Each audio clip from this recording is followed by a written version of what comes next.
Hi guys, it's me, just Lindsay again. And for this video, I would like to wish everyone out there happy and safe Election Eve for 2024. This will be a very important election of two candidates. One that reminds me more of Eric Cartman, and the other that reminds me of Phoenix Wright, the attorney at law. Objection!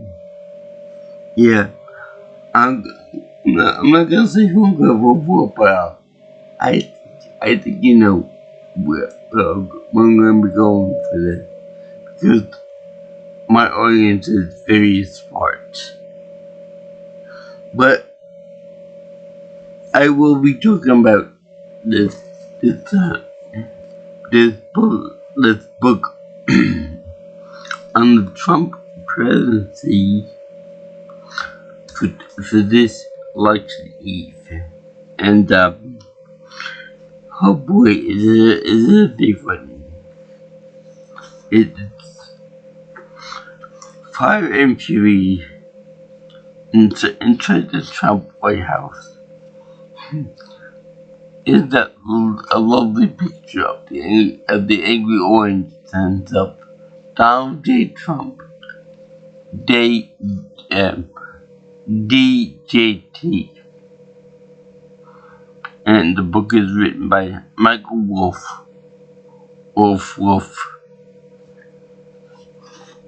Anyway, in the inside cover, it has a picture of Michael Wolff.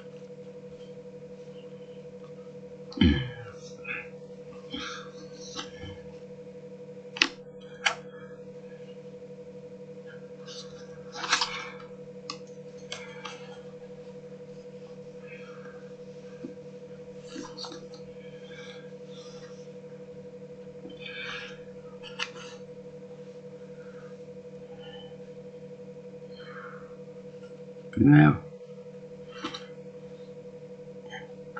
And on the back cover, we have a picture of DJT using the phone, known to order pizza, with his advisors and droogies. Now, I tend to believe that with this picture back here on the back cover here, Trump is using a phone where he thinks it's the White House phone, but it just as well might be one of the Fish Price, mystery phones that you see in Toy Story. Anyway, this book is fascinating because it's very obviously the Trump presidency, or at least first several months of it, or 6 months of it. And Michael Wolff, when he wrote it, he took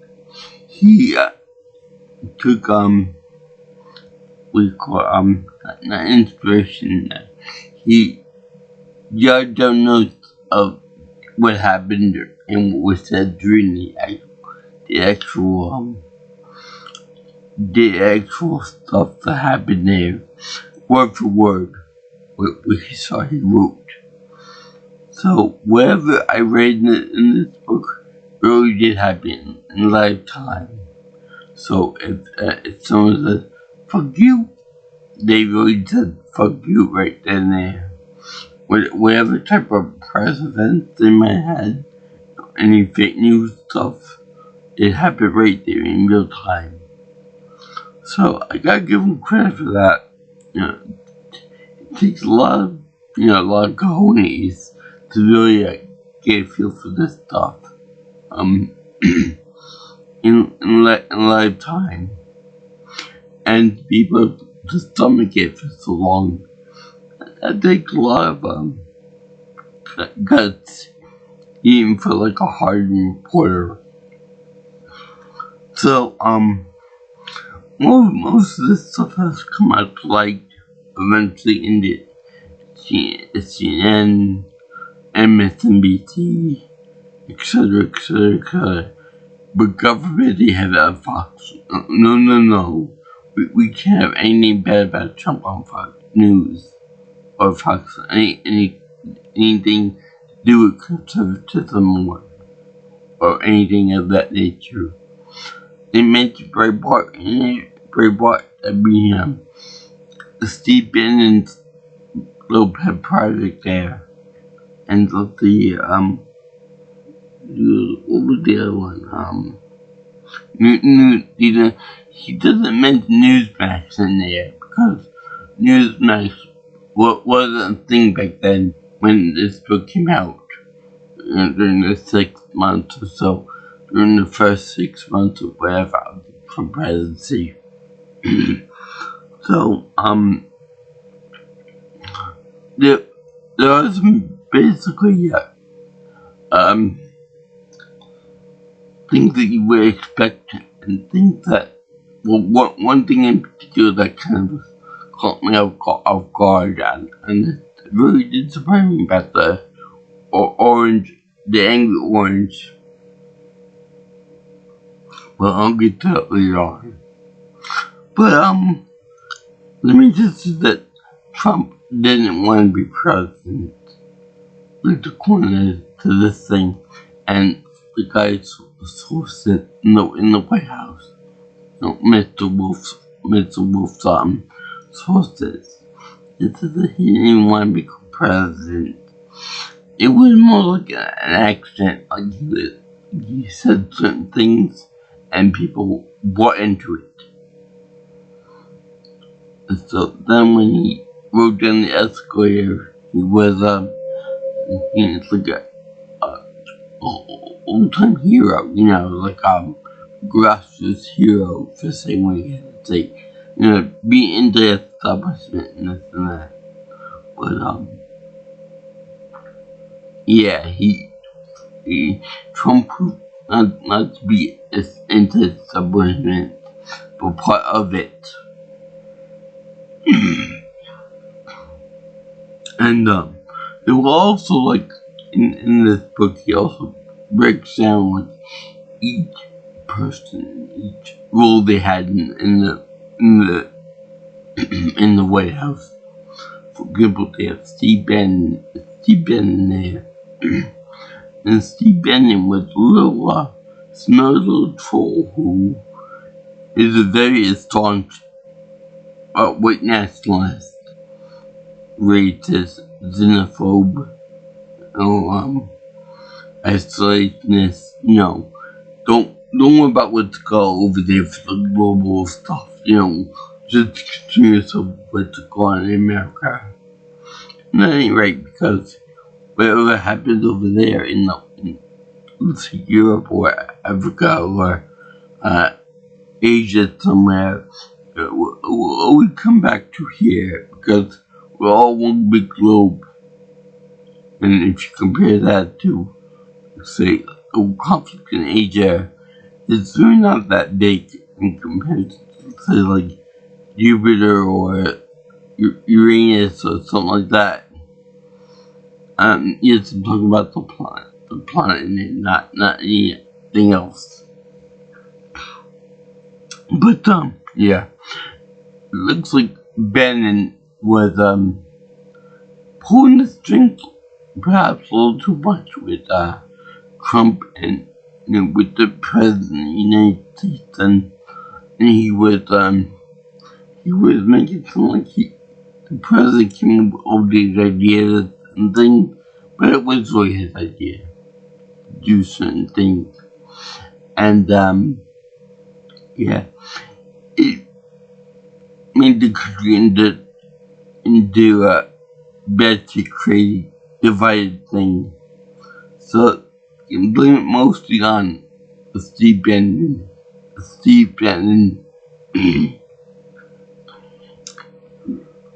But he also picked a bad fight with a certain daughter of Trump's, his favorite daughter, if you will, Ivanka Trump, and her husband, the the kind of cuckold southern guy, Jared.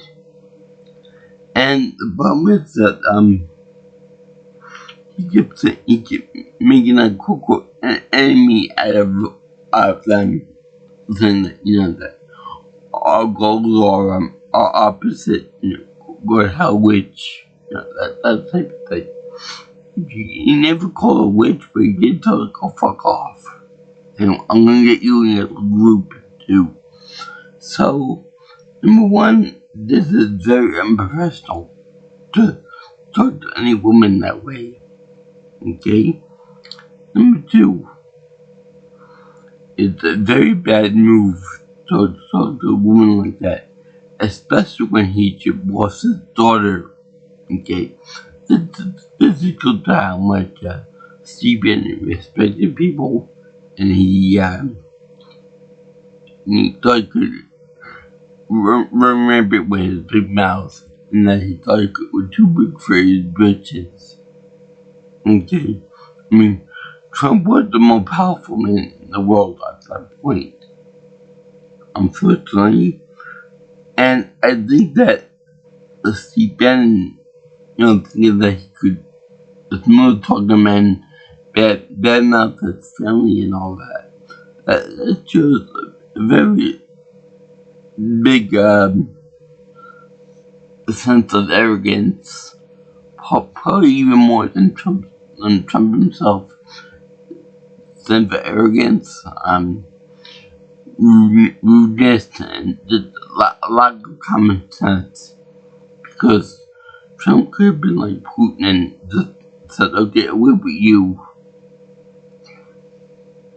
Now also, there was a bunch of firings in the White House at the time. That Trump, if he didn't like anybody, he would say, you're fired. This is a carryover from The Apprentice TV show, of which I've heard that Trump just looked down at his lap, and there was always a phone there, and the phone would say, okay, get rid of person X, get rid of Mrs. Y, or do this or that. So Trump didn't really have as much control over the show as somebody might think somebody would watch it like I would. But I never saw the show. I heard of it. Anyway, let's see here. There was a lot of people in there that were fired with some political experience, but because they disagree with the headmaster, they were seen obsolete. Because Trump wanted yes men and women who did everything by his command without question. A lot like Kellyanne Conway, that he would fiercely defend Trump even if he was dead wrong. And this book does that to a T, because it's straight from the horse's mouth. Now, I would say that Trump probably knew that he was being interviewed for this book, but yet on the other hand, I like to think that Trump probably thought that Michael Wolff or anybody else who would interview him for this long and get so much information about White House and stuff that he would probably write some good things about him. He's a good leader, he's a good businessman, he's very rich, he's very this, he's very that, very popular with slaves and all this stuff. That came from the truth, because I think that this probably hurt Trump a lot more than your average he said this, she said that, he said this over there. These are actual testimonies from people that got word mouth.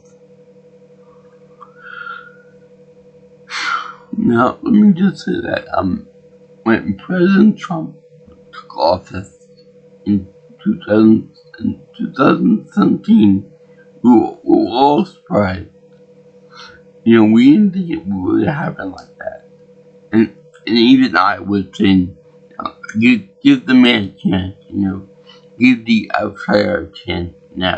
Be nice to him, give him all the help he can get, all that, give the outsider a chance, maybe we'll be successful at cleaning up the environment and stuff in Washington. But no, Trump was basically among lunatic shop because he ruined so many things that were delicate in the government and stuff. He even tried to replace and repeal Obamacare, and would have done it if it hadn't been for McCain saying thumbs down no, because McCain did a contest about that. Trump being rich can afford any kind of health care that he needs. The poor slobs like me and about 99% of the people in America, we can't afford that kind of luxury. So also, this is a man that was obsessed with ratings and making it look like he was popular. And the ratings were the most important thing to him, rather than good governance. So, you might already know this stuff already, but it was actually pretty, with basically me, I type of thing. Like, I'm popular, you gotta listen to me, I'm the head honcho. Rather than this would help the people out. This would be wonderful. This would be a good idea for the people to give a little effort into saving and making their lives a little bit better. No, this is my show. My network, my TV show. Excuse me. And this comes out from the fact that he was a TV personality with no actual formal education, because even though the guy did graduate from Wharton Business School, his teachers all told him that he was a bad student, but his father probably paid him tens of thousands of dollars for the good grade that he got.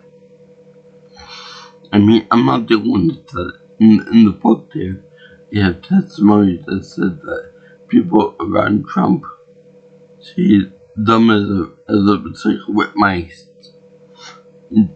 Stupid, dumb, he can't pay attention, he has a very low attention span, and he's just too ornery, too aggravating to do it, too arrogant, and all of that. But there is one thing that I did like about Trump during the White House in this book that they brought out for me. Now, most of the time when you talk about Trump, usually, what can this person or what can this event do for me personally, financially?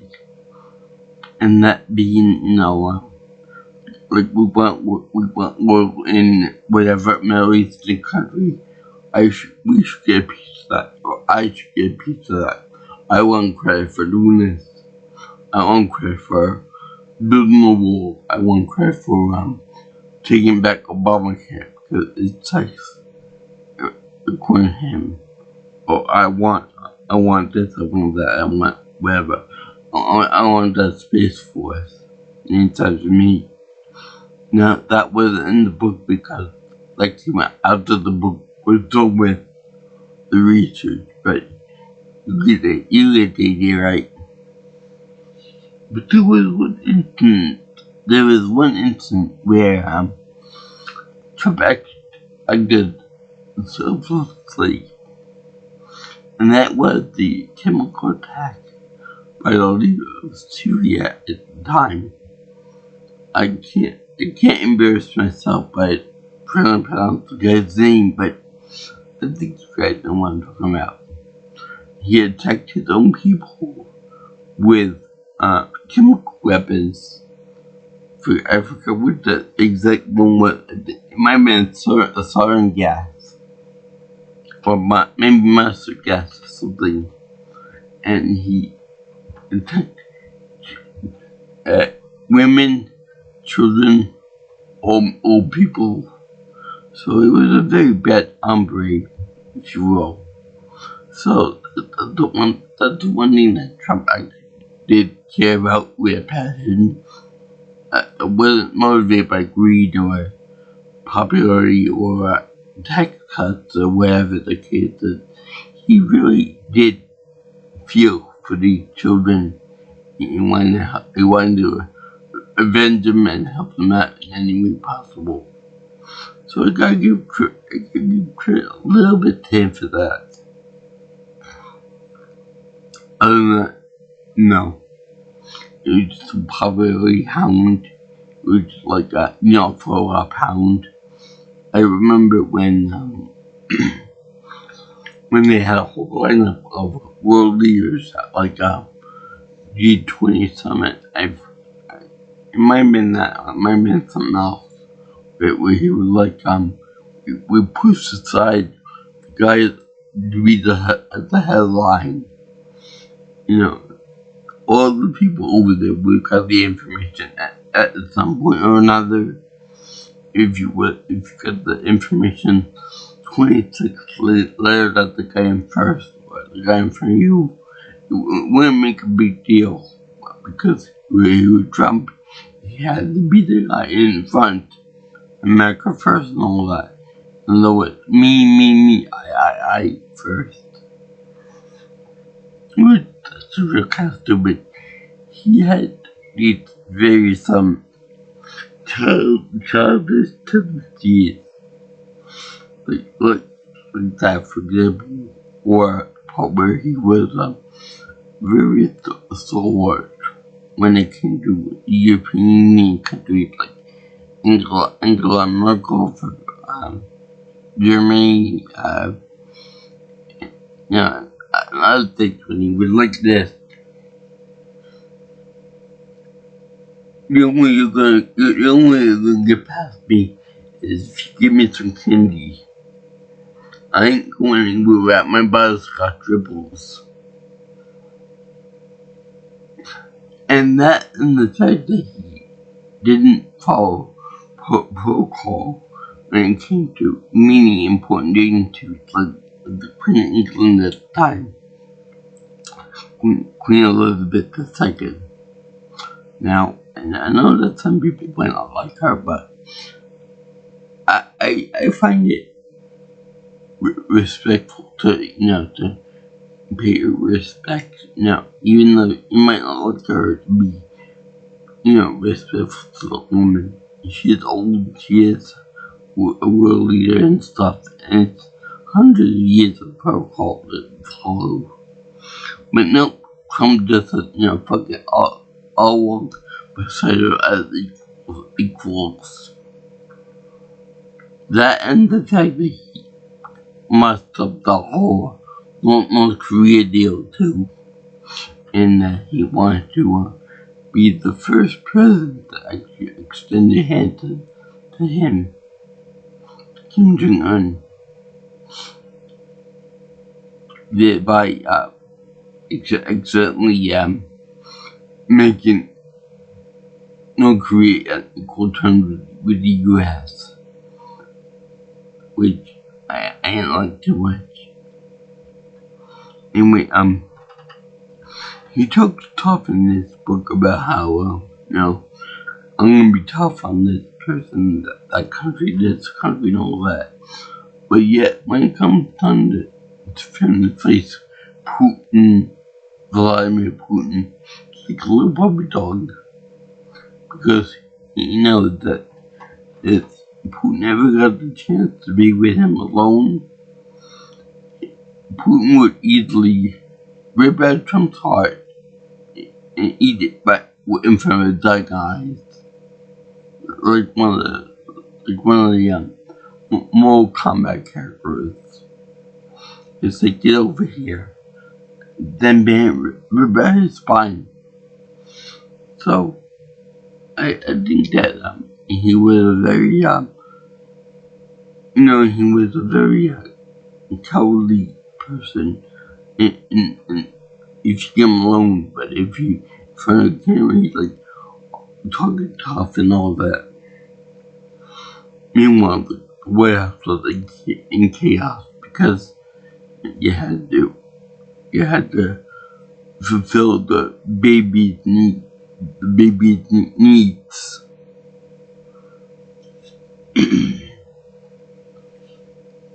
And for the patience that Michael Wolff had to go through to make this book, I give a lot of points, a lot of credit for that. And give a fuck Jerry credit for that too, for doing what they banning the quote-unquote enemy of the group.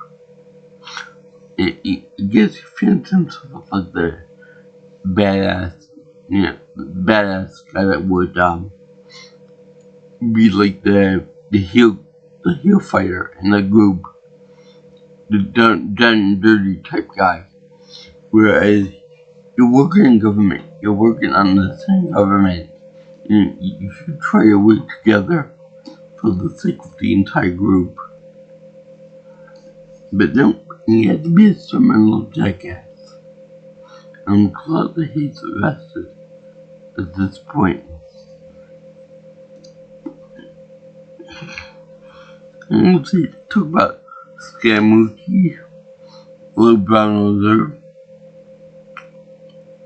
That makes even me say, come on, man, Hudson didn't he? But those who buy this book are usually going to be the ones that, like me, are Democrats and blue. So, if someone buys this who is a Republican, a Trump-loving Republican, they're not gonna like it at all. They're gonna say it's fake, it's that, it's fake. And the term fake news, it didn't originate with Trump, believe it or not. It came from Ronald Reagan. The term kind of borrowed terminology and took it for his own. Very much like other stuff that he'd done in the past. In fact, I remember I had a book about Trump, by Trump, not the RDD deal, but something else.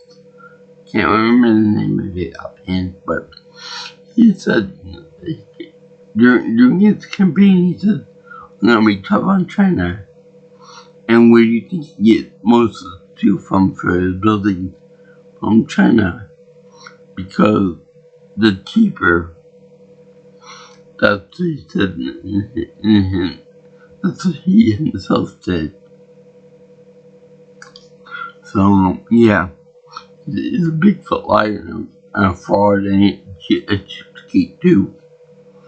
Always trying to going for cheap deals. Trying to cut corners on like safety and whatnot. I'll save a buck or two. So anyway, let's see here now. Talk about Conway, which is also a very big kiss ass. I mean, I'm not just agree. I mean, you gotta remember that she was a very big she made her lips nice and orange from shooting Trump's big booty all the time. But much to my chagrin. Let's see here,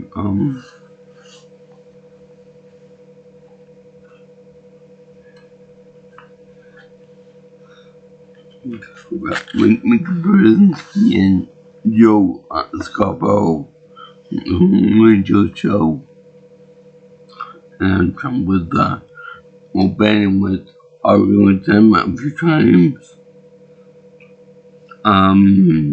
Here. The Russia wiretaps put in place, and the fact that they make a new book for this with new revelations, they will see that Trump has no plan to replace anything. He just wants to repeal it, just so he can make his own product for it. He also has conceptions of a plan, no plan to speak of, which is very kind. So,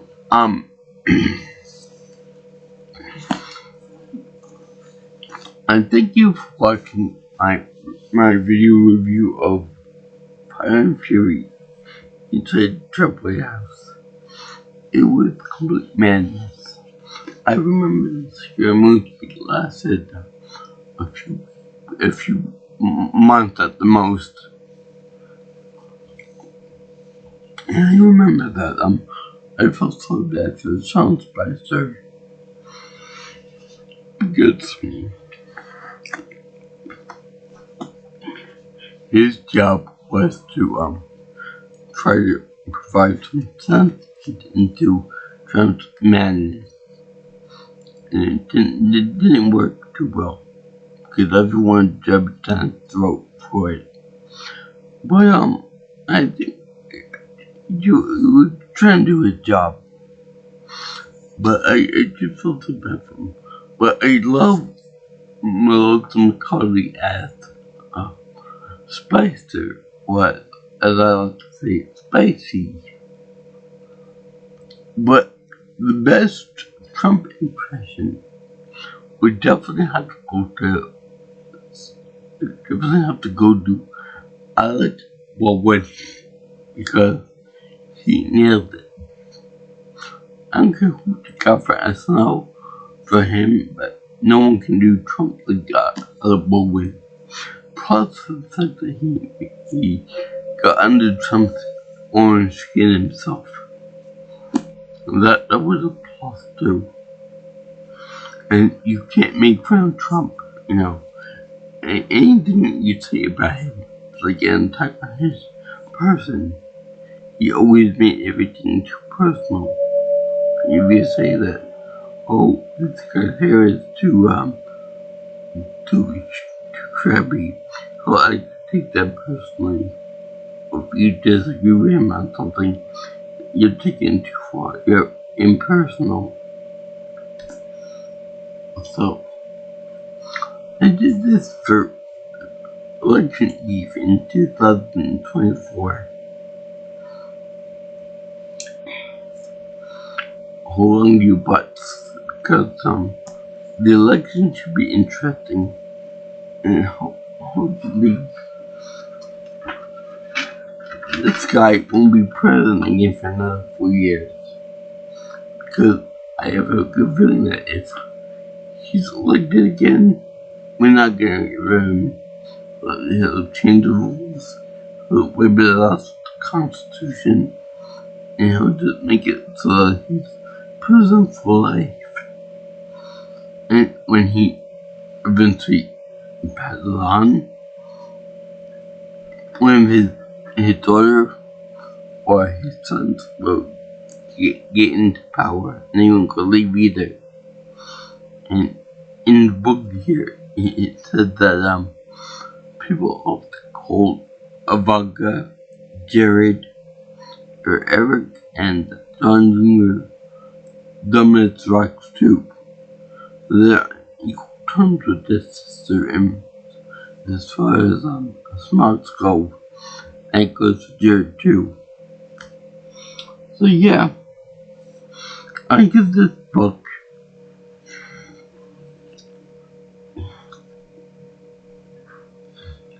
my happy feet, seal of approval. Because if I read this book when it first came out, I'd be like, damn, it's a lot of stuff here.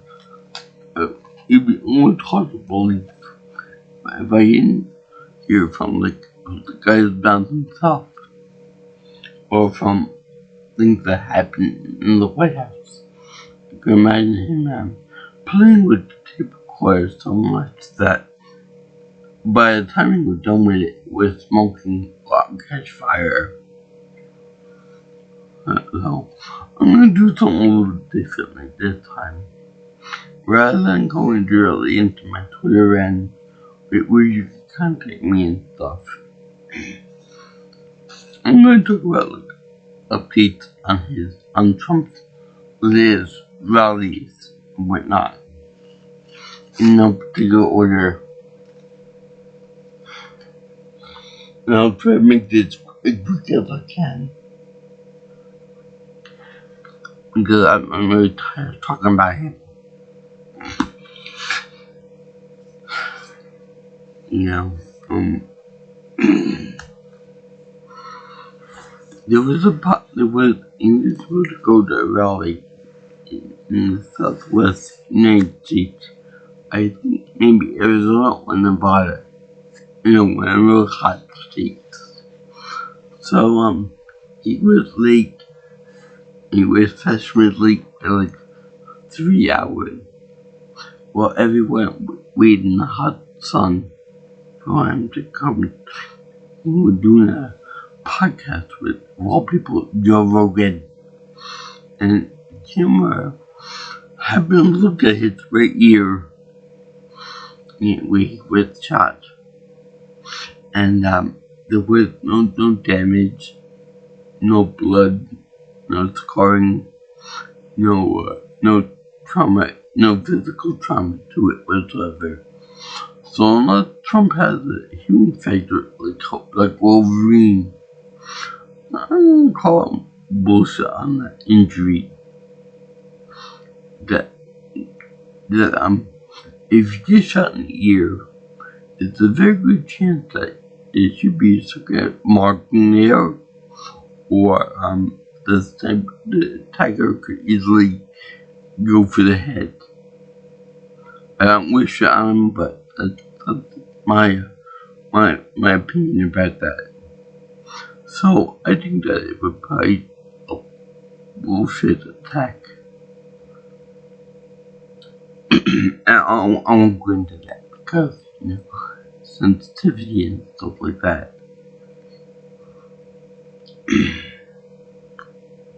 Now, the next thing is pretty hard to believe. I couldn't believe it even for myself too. But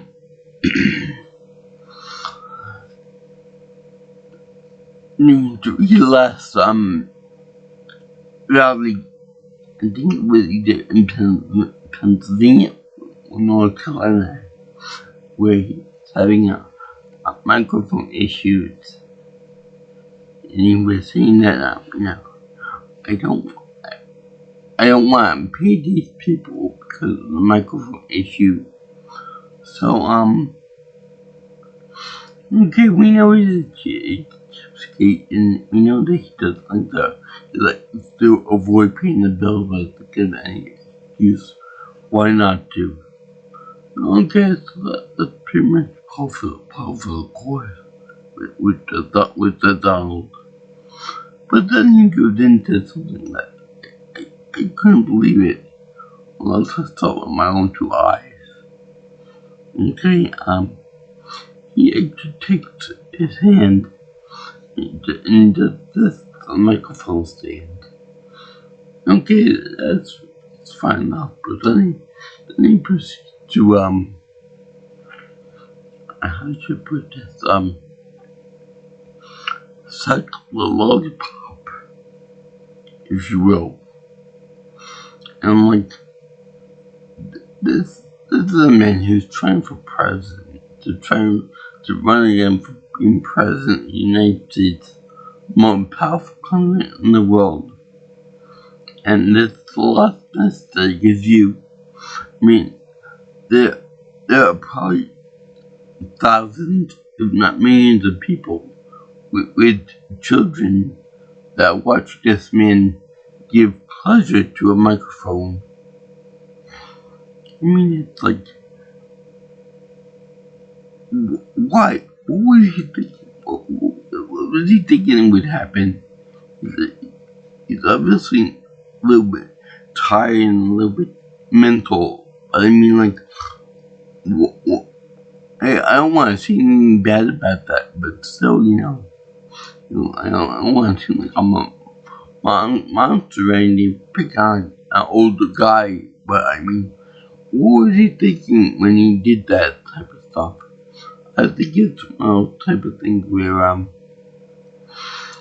he's like, I'll say I'll do whatever I want, you'll still vote for me. Which is not the case. Now, I know some people say, some people are making jokes about that, doing that to the microphone is like he practice when he goes to prison and after he gets sentenced and later on this month. It's like, no, that's not what I would say. I would say, if the microphone could talk, and Donald Trump said to this thing, with that fun for you, did you enjoy that? And then the microphone would say, nah, I've had better. You're not all that, I've had better. That would be funny as all hell. But what is not funny is that Michael Wolff reported that there are pictures of Donald Trump with Jeffrey Epstein, even though they aren't known to be together. There are pictures of Donald Trump and Epstein hanging out at some party somewhere with underage girls, and they're laughing at Donald Trump because he got a very suspicious stain on his pants. Now, whether that stain is pee or something else entirely is up to anybody else to say, but yeah, that looks really creepy. Especially when you consider that Trump himself said, I'll protect you women regardless of what you say, or regardless of if you want it or not. Like, ew, that's gross, that's creepy. I want him to be my protector, regardless if I want it or not. And I'm a guy. Could you manage to say that to a woman? The guy who walks in on the Miss USA pageant people while they're in the dressing rooms because he owns the competition. So he feels he has the right to do that. Like, no, you don't. You're still pervert for doing that kind of thing. Especially for pleasing a microphone like that on national TV. It's disgusting. Now, also, there's a thing of there's a threat that Russia might get involved with the elections again this year. I don't think that will happen this time. Here's why. Because when Trump was president, he gave Russia whatever they wanted. On the hard drive to Kislyak, the ambassador, which Wolff mentioned in this book. But not that instant, but he just mentioned the name. So anyway, now that Putin got what he wanted, Trump, he got no use for him. He got no use to help him out. Like, Goodbye. You're on your own. Good luck. Bye. Good luck. So there's that. Plus, I don't think anyone will got the capability to help out with like, except for maybe China. And China has, there's gonna be a lot of trouble if China gets into it. It'd be a big trouble in little China if that was the case, because Trump would put tariffs on Chinese goods, thereby raise the price up, and that'd be no good for Chinese trade. So, in other words, they're not gonna help out either. Now, Korea, I don't think North Korea can do it. Let's see, well, they're,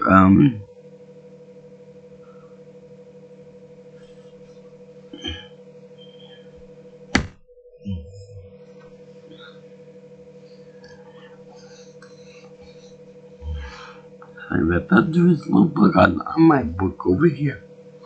So anyway, and he got away from me. Anyway, I feel like Russia won't do anything to America. Let's see, well, they,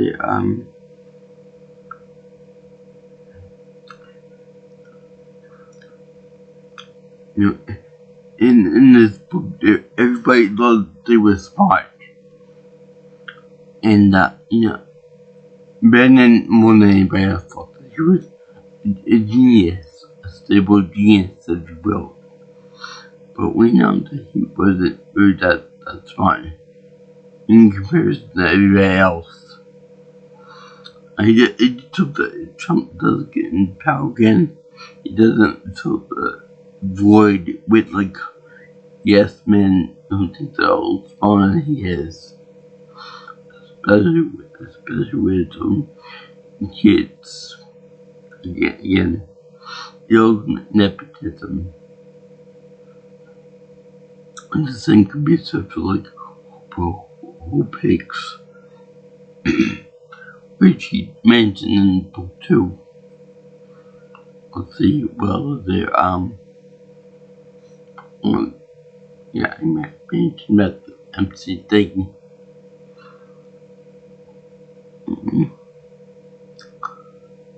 Yeah, and, mentioned that if he gets in power again, he's not gonna get rid of him anymore. Let's see here.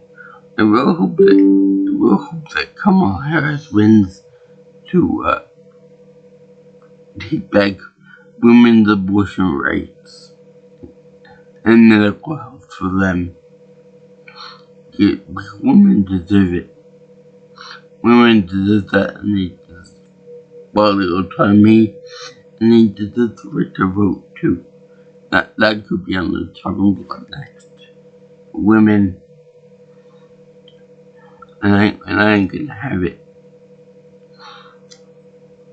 And the mostly,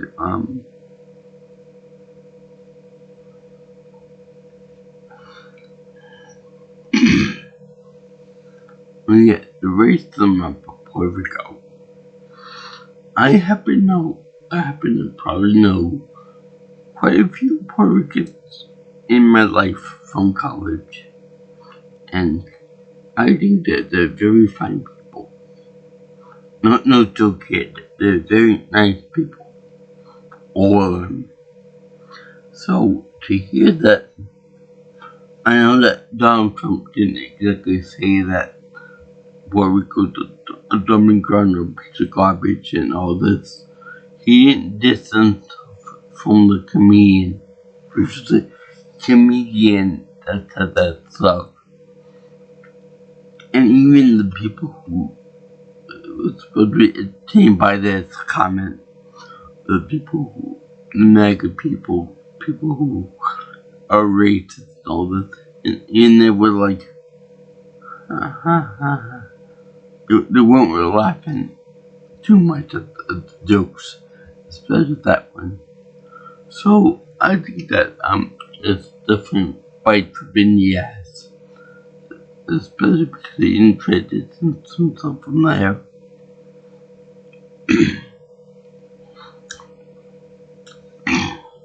Now,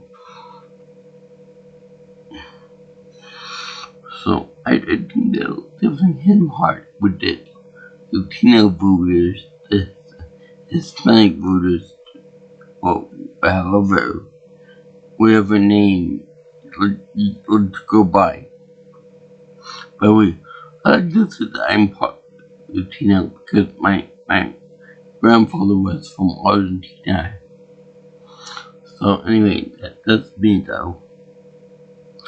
Anyway, there's also another thing too, and that's for Halloween. I like to think it's for Halloween, but Donald Trump used a trash truck, a garbage truck, which was like pretty funny to me to see him like that. But then he almost fell getting into the truck.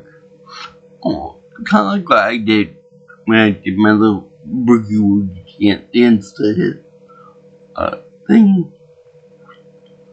The Trump, as I was called, the dance created like the Macarena or the Hustle or the Electric Slide or whatever, what have you, a little happy dance.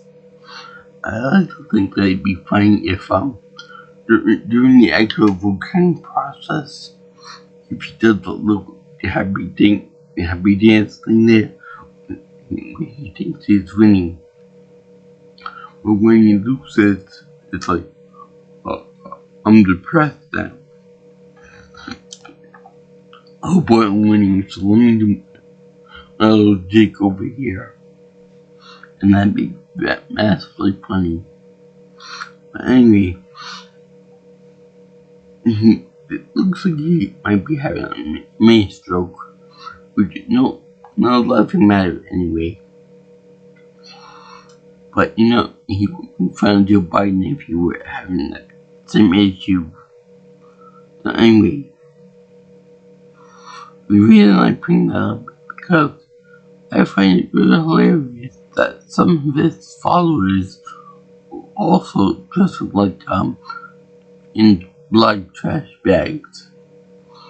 Now, this is funny to call them white trash and stuff and labeling it as white trash. But the thing of it is, being called white trash is not a compliment. Being called trashy is not a compliment. Being called redneck is not considered a compliment. Not cursing or anything, but I would consider it a compliment. It'd be like, call me a retard. There will be blows. There will be blows struck. No, I'm not talking about licking the lollipop either. But yeah. I'm finding that to be an offensive term. Even by other people in wheelchairs. But anyway, I find it adorable that he does something and they go right along with it. Like monkey see, monkey do type of thing. And they have the balls to be racist toward other people. But anyway, I'm rambling on this long enough. So hold on to your butts. Hopefully we won't have another 4 years of this. By the way, who else feels that if Trump loses this election, how much you want to bet that he'll whine and cry like a little baby bitch with a little crap in his diaper, in his pants, which I have heard he has done in the past, which is very funny. Not because he's an old man and all that, it's not funny, but because he makes fun of Joe Biden or any of the old people for it. So what's good for the goose is good for the gander, right? Anyway, go and vote. Whether you vote blue, green, red, pink, purple, whatever. Just go up there and vote and have fun with it. And don't be intimidated by anybody like a vote checker or anything like that. You vote for whoever you want to vote for. If you want to talk about it, go ahead and talk about it. Say, I vote for whatever. I vote for Phoenix Wright. I vote for Godzilla. I vote for Storm. I vote for Wolverine, Hulk, whatever. Batman, Superman, the Joker. Anyway, if you like what you see here and you want to know my videos, you can always like, comment, and share my videos, or you can subscribe to my channel. But if you want to leave me any future ideas for future content, you can always contact me by calling or texting me at my number at 631-707-3707. And if you want to get me on Twitter or X, if you prefer, at Pete Nelson Pro. My email is at jjsviewingchannel@gmail.com. Also, I salute all the other people out there. I just feel sorry for all the vote counters who have to manually count the votes, and stuff for this election or any election for that matter. Because I know that there's gonna be a lot of people that you'll guff over whatever. You're a spy, you're Democrat, you're a Republican. You're gonna misline the votes, miscount them. You're gonna vote for you're gonna put more votes in there for the flying spaghetti monster. So peace up, brothers and sisters. I, for one thing, would like to be the first to salute Madam President Kamala Harris, which I will probably vote for in a few hours. And that's my personal vote. You guys may vote for whoever you want, but I'm just saying, I'm gonna vote for now. Today. So have fun with it. Peace up. Aloha, guys and girls in the land. I'll see you in the next video. Bye.